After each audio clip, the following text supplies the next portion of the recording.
this edition of Sightings, the military is flying a new secret weapon. I can't say for sure what we saw was of this Earth. Were these designs stolen from an extraterrestrial craft? In the case of the UFO model, we've made every effort to make it accurate. Then, this woman has a mysterious power to communicate with animals. She must be doing something, because I've never seen him do this. A psychic has a horrifying vision of murder. I touch something off the body, then I can become them. And later, alien abductees are given a terrifying message. We are being given a choice to change our ways.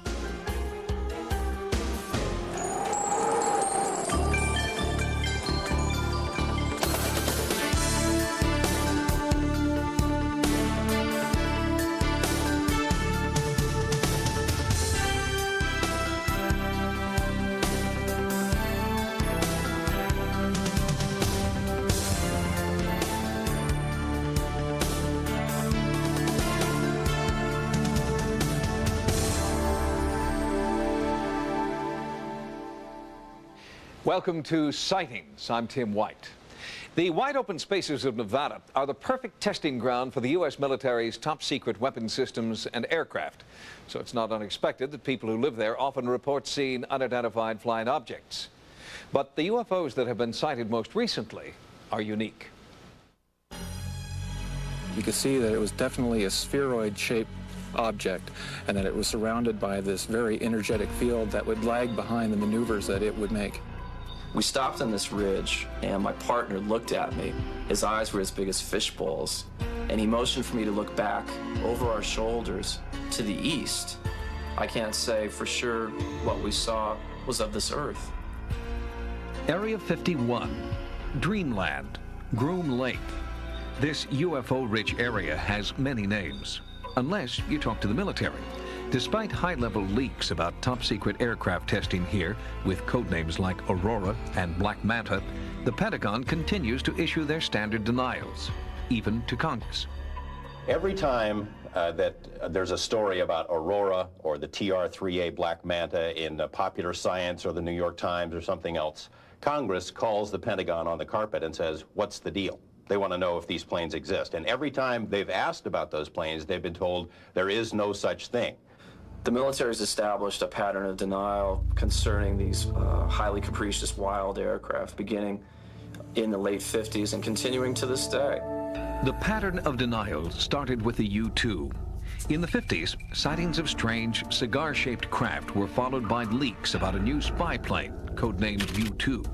The military denied the existence of any such plane, until Francis Gary Powers was shot down over Russia in a U-2. The pattern continued in the 1960s with the SR-71 Blackbird, in the 70s and 80s with the stealth fighter and the stealth bomber, and now in the 90s it's happening again. There are new sightings of disc-shaped craft, new leaks suggesting the discovery of an anti-gravity device, and the same old denials. There's a certain conceit, I think, among journalists that, well, if it's real, if it's true, we can get it, because Washington, the government, the Pentagon, they all leak like a sieve. Well, that may be the attitude in journalism, but if you ask military folks, they will tell you secrets can be kept. Secrets are kept. Many believe the secrets are kept here, at this supposedly non-existent Nevada military base. Rumors suggest that anti-gravity technology being used here was actually recovered from an alien spacecraft.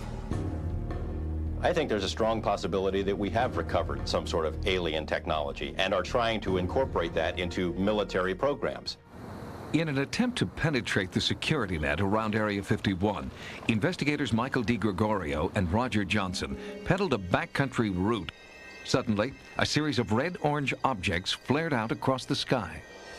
They started at great height, seemed to descend, and then flared out. It was startling. Then a series of silver pewter flashes went directly across the horizon at terrific speed. One of these silver flashes went directly up into the air. The bottom one seemed nearly to hug the ground. Did DiGregorio and Johnson witness the super-secret testing of a new kind of aircraft? In fact, someone did think they saw too much. As they returned to base camp, they were detained by a security patrol that seemed to be protecting more than just a stretch of arid landscape. Boom. Headlights come on, there was an M16 pointed at us, and here we were faced with a life and death situation. But we also knew that we had crossed the line back into public domain, and therefore we were safe. 3 months later, in the same area, independent investigator Mark Farmer saw the same orange-red UFOs. He had a camera and captured these images on film. As an aviation expert, Farmer was stunned. I saw the object exhibit entirely unconventional flight characteristics. At times it would wobble around in the sky and appear very unstable. At other times it would be in a rock-hard hover. It was an oblated sphere, multicolored, crimson on bottom, blue-green on top, much brighter than anything else in the sky. Is this photographic evidence of the military's latest experimental aircraft? The answer isn't likely to come from the Pentagon. Let me put it this way. I don't think the military has any credibility with the public in terms of its denials of this program or that program. They've denied the U-2 existed. They denied the SR-71 existed. They denied working on stealth. All of those programs suddenly were unveiled. The only information at this point comes from leaks within the government structure. Bob Lazar, an aerospace engineer formerly assigned to Area 51, claims the government possesses at least 9 disc-shaped alien craft currently warehoused in Nevada. I was part of a back engineering group, and our job was basically to look at these recovered discs, and I say recovered because I don't know really where they came from, whether they were given to us, we found them, shot them down, who knows what. But our group basically was to back engineer them, which means to start with a finished product and go backward and see how it was fabricated, and try and duplicate some of that technology with earthly materials. To me, Bob Lazar is credible. Over the past couple of years, I've spoken to literally dozens of people who have worked at that facility out there in Nevada. I think the technology at Area 51 originally came from somewhere else. They were looking at something that, as far as Bob is concerned, didn't come from this planet, and they were trying to figure out how it worked. John Andrews is also considered a reliable source for information about government projects. He has an amazing track record for revealing aircraft projects before their official unveiling. He's not a military officer, nor an aerospace engineer. He's a product designer for a toy company called Testor, and he can't keep a secret. Secrecy is used oftentimes to hide the details of the funding and the size of the program. More often than not, it doesn't hide a real, true technological secret. The Pentagon was not amused when Testo released a replica of the F-117A stealth fighter before it was officially known to the public. The recent release of their Project Aurora model is also making waves. Why is a toy company the public's best source for information about military projects? They have sources throughout the military, they have sources in companies like Lockheed and Northrop, and they get bits and pieces of information from here and put it all together. With such a remarkable track record, what's next on the Testor drawing board? John Andrews says it will be this, a UFO replica called the Sport Model. In the case of the UFO model, we've made every effort to make it correct and to make it accurate. We've made every effort to find out the best information on the subject. We went to people who said that they have worked on the craft. Could the Sport Model really be the next step forward in military aircraft design? Testor says yes, and the experts are listening. The Testor Corporation has been very lucky in terms of building models that suddenly become real planes, but it's not luck. Now they're telling us that they believe that flying saucers at Area 51 are a real possibility. This model may be the very, very first authentic plastic scale model kit of something that was designed and built and flown from another planetary system. I cannot say that that is absolutely certain, but there is that possibility. Next, on Sightings, a woman's uncanny ability to communicate with animals produces astonishing results. This is amazing. She must be doing something. There is an unspoken language between people and their pets, especially if they've been together for a long time. The same intuitive sense that you may have with one pet, some people claim to have with all animals. These aren't just fanciful modern-day Dr. Doolittles. Professional pet interpreters like Samantha Curry get astonishing results. I'm usually the last hope. The average person comes to see me because they don't know where to turn. This is their last hope. She's like a translator, is how I would describe it. People seek out Samantha Curry when the special bond between pet and owner seems to be breaking down. She's part pet psychologist, part sounding board, and claims that her psychic connection with animals is so strong that she can often communicate with a pet even when the owner cannot. It was her work with the elephants at the San Diego Wild Animal Park that first brought Samantha's talents into the national spotlight. Well, the elephant keeper thought that his animals, the 7 or 8 elephants that he had, were acting a little strangely. The elephant keeper's wife, who knew of Samantha Curry, had mentioned this to him, and I guess he figured, why not give it a try? When I realized that I was in the presence of a very intelligent being, it was overwhelming for me.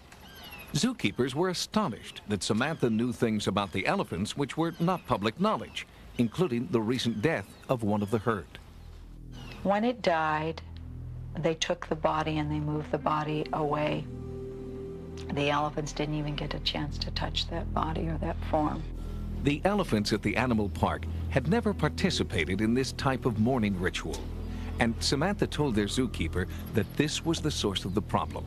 They wanted to grieve for their friend in their own way. He just said, well, I kept the skull for some reason, I don't know why. Would that help if I put the skull in the compound? So he had done that, and then they let all of the elephants out the next day. And he said that he had heard 3 or 4 enormous cries, and then they worked all day to take and separate the tusk from the skull. And once that was done, it was as if something was listed throughout the whole herd. It's theorized in the wild that elephants will go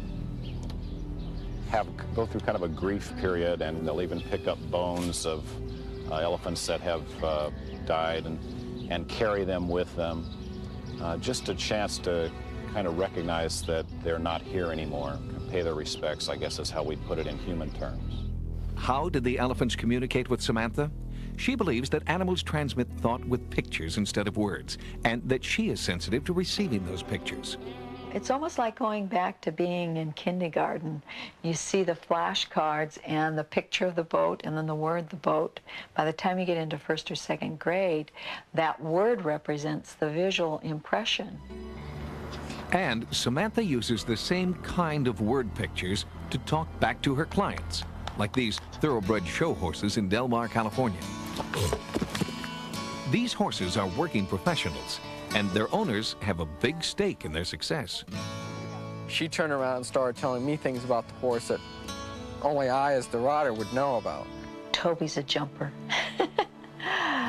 Great horse. I first met Toby because he was having some problems with jumping. He was doing very well in the warm-up ring, and he'd go in the show ring and like pull 4 rails, and it just felt to me that his concentration wasn't there. Toby gave me visual impressions originally on how he was jumping, and that he didn't understand that this is really serious business. He was much more playful. As I talked about going over the jumps, that what he needed to do was just lift his legs up just a little bit higher, tuck them up close to his body, and then that his relationship with Mark was a business. When Samantha was communicating with Toby and how he should be jumping over the fences, she would go ahead and grunt. Well, Toby now grunts over certain fences. He doesn't grunt over every single fence, but every time he goes over a fence really well and he grunts, he's doing it in fairly good form. So I have to associate that with something that Samantha did. I think it would probably take me a whole year to what Samantha's been able to accomplish through the 2-month period of just communicating with him once. Toby is just one of many success stories Samantha has had working with horses at this facility. But not everyone is convinced. Well, I'm not really sure what to expect. I'm not very familiar with this stuff, but I guess I got to be open-minded. It's only natural that many animal owners are skeptical before their first session.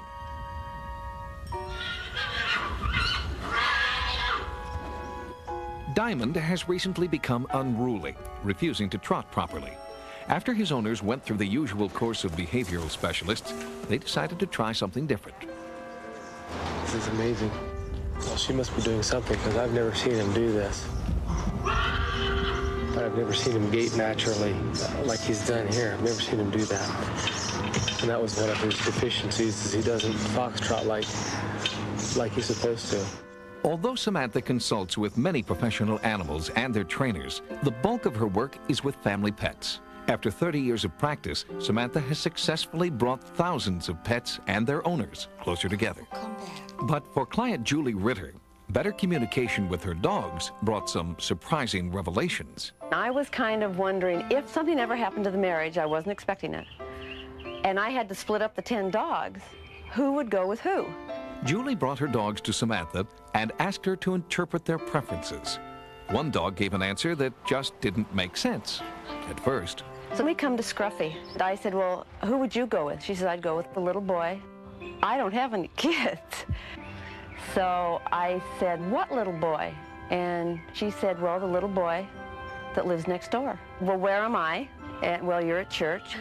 And she said, well, the lady and my husband go down the hall. And I thought, oh my God, the only thing down the hall is bedrooms.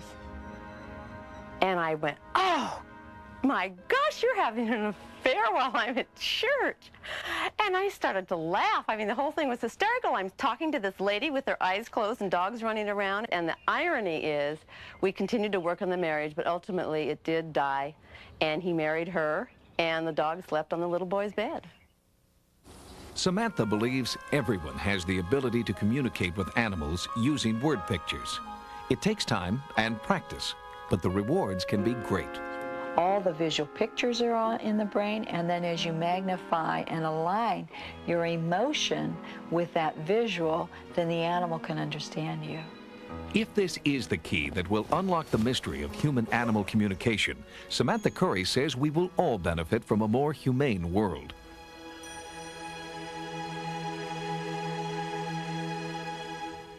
Samantha Curry believes most people have the ability to receive visual messages that have been psychically transmitted by their pets. She suggests that the 3 essential elements to improving human-animal communication are concentration, patience, and love. When sightings returns, mysterious formations in ice are baffling scientists. This is quite possible a winter equivalent of crop circles.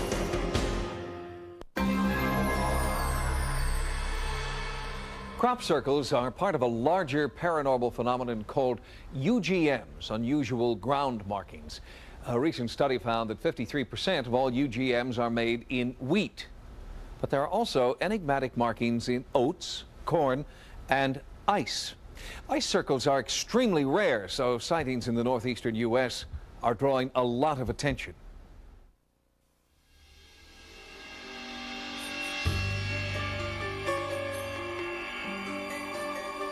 Perfect circles of ice, created by a cosmic compass. Swirling patterns that seem to demand a supernatural explanation. Ice circles mimic the geometric patterns of crop circles, with one important difference. The patterns are appearing in ice that is too thin to support a person, virtually eliminating the possibility of human intervention. The national coordinator of the Center for Crop Circle Studies is applying the same equipment and techniques used to document crop circles to the newly discovered ice circles. Her preliminary findings are very promising. A lot of this ice in which the circles are supposed to be happening is very thin, too thin to walk out on and to measure. And yet how is somebody going to go out there and put these at least dozens and perhaps hundreds of swirls, and they're not even really cut. These weren't actually cut and beautifully, separated rings. These were just swirls within the ice. Enigmatic patterns are also appearing in snow. The absence of footprints to and from the site casts an eerie pall over the markings. If this is not a natural phenomenon, who possesses the ability to hover over a snowy site and create mysterious messages? Mainstream scientists dismiss this theory of extraterrestrial intervention, but they can't agree on an earthly answer either. Some hydrologists think water currents are responsible, but circles have formed where there was no perceptible current. Meteorologists who have looked into the phenomenon blame weather, but don't know why or what kind. For geologists, it's an Earth mystery with no explanation. One scientist who does have a possible explanation is John Burke. He has studied crop circles for the last 10 years and feels his theories about grain markings may apply to ice and snow markings as well. Burke believes an atmospheric anomaly called plasma is the key to the circle mysteries. We believe that plasma forces are involved in creating crop circles, because plasma is nothing more than electrified air particles. But you excite the temperature of that plasma a little higher and it will begin to glow. If you have it heated enough to glow, then it makes sense that it might be heated enough to melt snow and leave a record in the snow. Because certainly it would be nice to have a winter tapestry to record these events on, because there's no reason to believe they're seasonal. They quite likely occur year-round. Here we've got some snow circles on a frozen lake that, if you look closely at the structure of them, is not unlike what you see in a lot of crop circles. In this case, you could imagine that as a ring with standing crop in the center, and that's quite a common formation. Now, the same plasma mechanisms that form crop circles could be expected to be making these kinds of marks in snow if the plasma was heated sufficiently to melt the snow. So this is quite possible, a winter equivalent of crop circles. Paranormal investigators believe natural phenomena can't adequately explain the seemingly intelligent ice, snow, and crop designs. Given the random power of natural events like tornadoes and hurricanes, the orderly circles and intersecting lines here seem to demand a more supernatural explanation. Next, on Sightings, a psychic detective is haunted by visions of murder. I'm not me anymore, I'm them. And sometimes I hurt very much when I'm being killed. And later, alien abductees are given warnings of a cosmic apocalypse.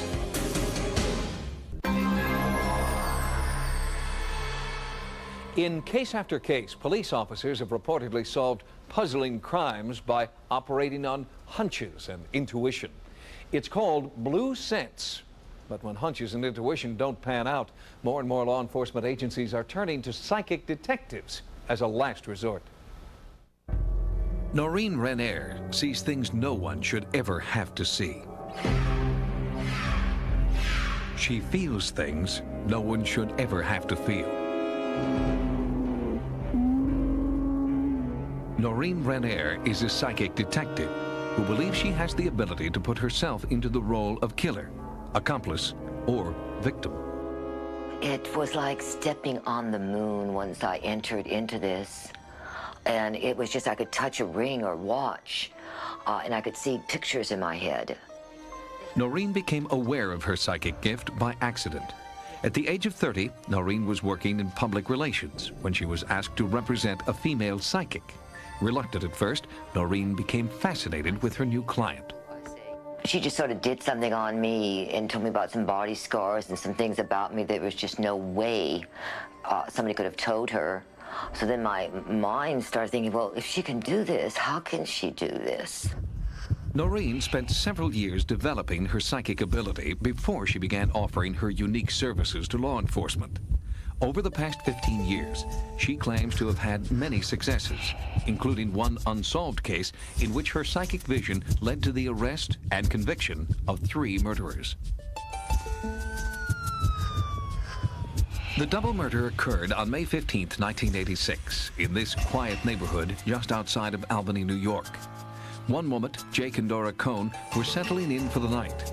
The next moment, they were dead.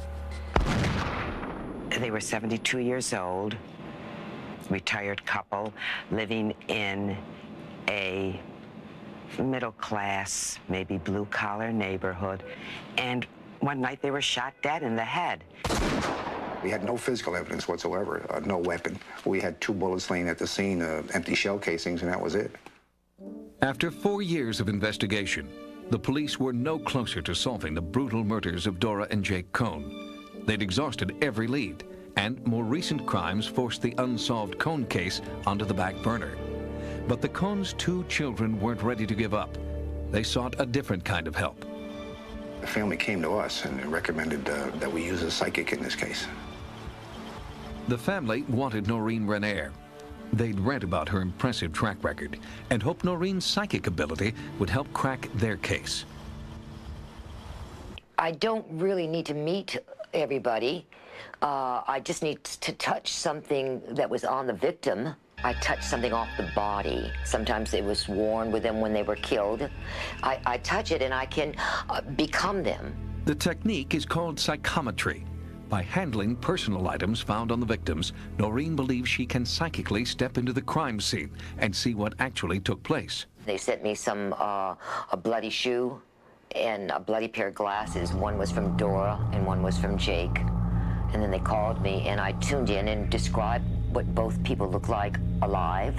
Yeah, the hair went up on my arms, and I'm thinking, how in the world does she ever know this? For example, one of her opening statements was that the victim, Dora, was on a phone with a female at the time she was killed. Now, how she ever knows that, I have no idea.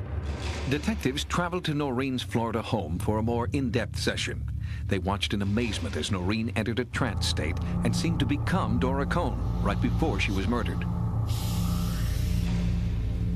I felt like I was sitting down and I felt like there was a phone in my hand and I was talking to somebody I liked and I felt it was a female. All of a sudden, I remember hearing some noise behind me. It came to a point, I had pulled Noreen's phone tolls through a court subpoena to make sure she didn't call Albany, New York to find that information.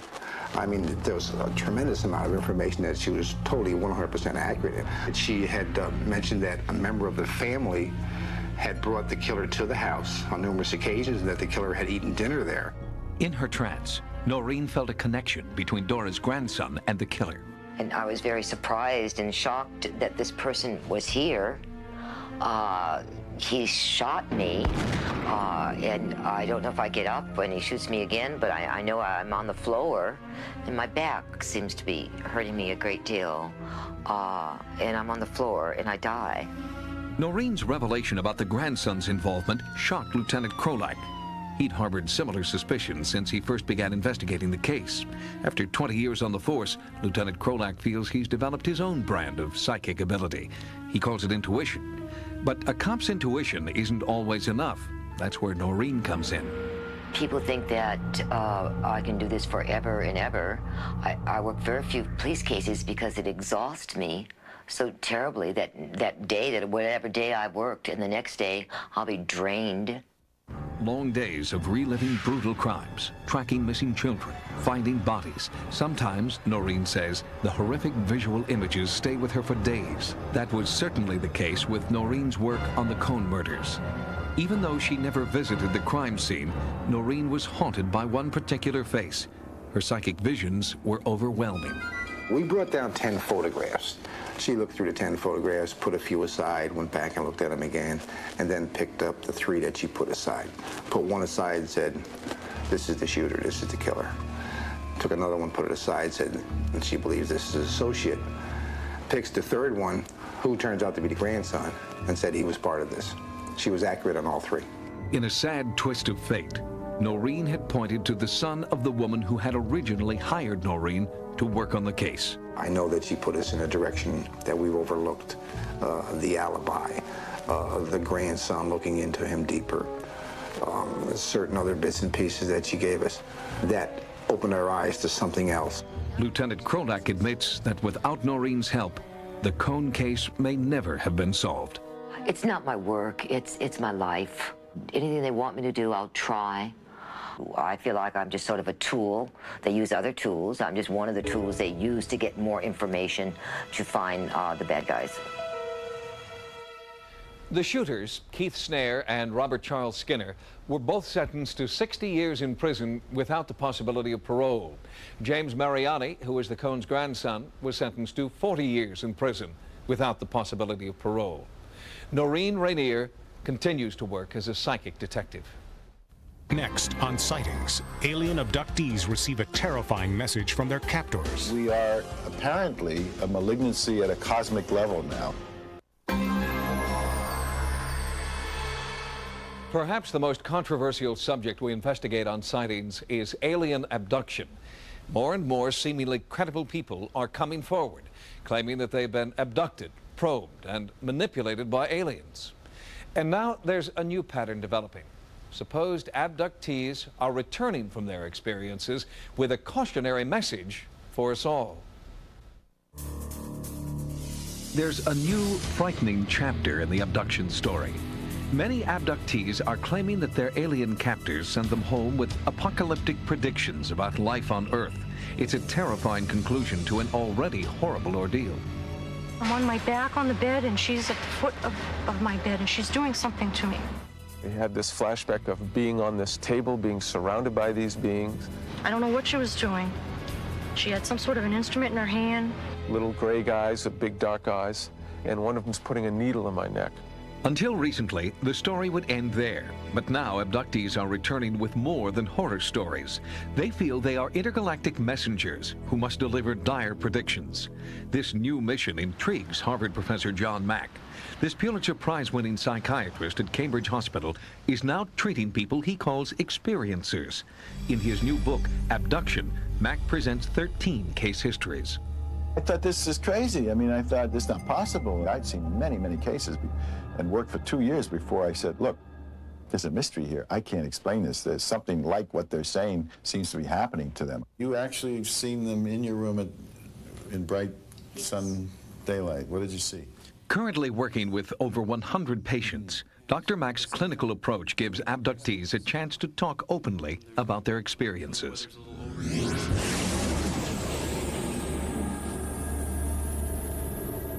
I would have experiences that were so real, that were so lucid, they were every bit as real as me talking to you now, and yet I would dismiss them because they were so out of context. Joe is a successful businessman from Massachusetts who's had abduction memories since early childhood. He kept these experiences to himself until hearing about Dr. Mack's study. His abduction history is outlined in Mack's book. It's a detailed chronicle of otherworldly control and painful medical experimentation. They put something up my nose, and it was very disarming. And yet there's that sense of almost a split self, because there's a part of me that's terrified and doesn't understand, and yet there's this other part of me that they've already explained the procedure to and why. Over time, Joe's abduction experiences have changed. In an extraterrestrial version of the Stockholm Syndrome, he has less fear and has begun identifying with his captors. Once they begin to come to terms with their terror of the trauma, the experience tends to transform. They feel they're somehow connected with these beings, and they experience the beings themselves as closer to the source, which is a term they use very often, or home. It was the most profound experience of my life. But that kind of profound transformation does not happen in every case. The first being that I ever saw consciously in my entire life was sitting right here. Diane, a software test engineer, is also a patient of Dr. Mack's. She's documenting her encounters with these watercolor pictures. This picture was in the fall of '92. It took place here in the house, and I woke up, started to pivot around, found I couldn't move, and something released, and I said I could move. I scanned the room, just about to give up, and I see a small gray female being sitting there just waiting for me to spot her. And then she, I don't know whether she flew or what, but she sure came across the bed fast, right up to my face, and steered right like this. Although the experiences don't fit our notions of reality, there's no reason to believe that they're not telling the truth, or that something occurred to them that is real and they're telling it truthfully. To corroborate these personal beliefs, Dr. Mack searches for parallels among abduction stories. The most common thread, and ironically the most extraordinary, involves reproductive experiments. Sperm samples taken from the men by a cup put over the penis, some kind of vibratory energy that causes an ejaculation. eggs taken from the women. Something is done between the egg and the sperm, which may be reimplanted in the woman in a subsequent abduction. Then that will be taken, the fetus will be taken from them at a later time. That's their experience.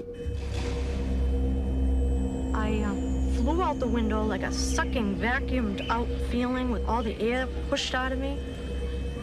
I ended up on a craft, laying down on a table. And next thing I know, I see a child. One of those ugly little gray things is holding a child up. And I said, no, that didn't come out of me. At the end of that experience, I blacked out and came to standing on this platform. And I was not home anymore. I was somewhere else. I don't know where this was. I felt like I was on a ship. The emotion is so appropriate to a real experience. Dreams don't operate like that. Fantasy isn't like that. Trauma displaced from some of the sources isn't like that. It isn't just a traumatic story. It's a complicated, consistent narrative that operates clinically altogether like a real experience. The complicated, consistent narrative Dr. Mack's patients describe always has a beginning, middle, and most recently, the same exact ending. Before they are returned home, the abductees are warned about an impending apocalypse, unless all people on Earth drastically change their way of thinking. We are told that the human experience, the human race, as we have known it, is becoming, or soon to be, non-viable, not extinct. It can't survive. My own sense of it, and this is like purely speculative, is that we are also being given a choice to change our ways. In other words, we were here to shepherd or steward the earth, or be responsible for a higher consciousness, and what we've become so far from the Creator, so distant from the source, that we have treated the earth like it was our property, and we are apparently a malignancy at a cosmic level now. The message is, wake up, grow up. The sandbox that you're littering is not your own. That you are not alone. That you don't need to feel the sense of isolation and separation that you have felt. That you're part of a bigger community. According to a recent Roper poll, 1 in 50 American adults exhibits at least 4 out of the 5 most common symptoms reported by alien abductees. That's a staggering statistic, because it seems to indicate that 2% of our adult population is experiencing something for which no one has a conclusive explanation.